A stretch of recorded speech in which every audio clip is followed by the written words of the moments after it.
Тукайның фикерләре һәм яңарыш символы булган образы татарларның тарихи хәтерендә яши һәм һәр буын аларның үзенчә аңлый, танып белә, кабул итә, киләчәккә тапшыра. Бу татарларның визит карточкасы, намусы һәм аклый иҗади көч-куәте билгесе булып тора.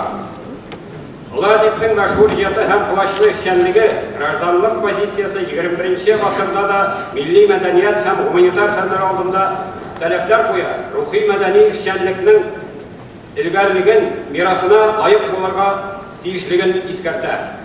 Татарстан Фәннәр академиясе институтларында, республикабыз башкаласы Казанда һәм башка шәһәрләрдәге югары уку йортлары белән гыйльми-мәдәни оешмаларда эшләүче галимнәр татар халкының бай рухи кыйммәтләрен, туган телен, әдәбиятын, мәдәниятын, сәнгатен өйрәнү, үстерү, саклау өлкәсендә фидакар хезмәт куялар.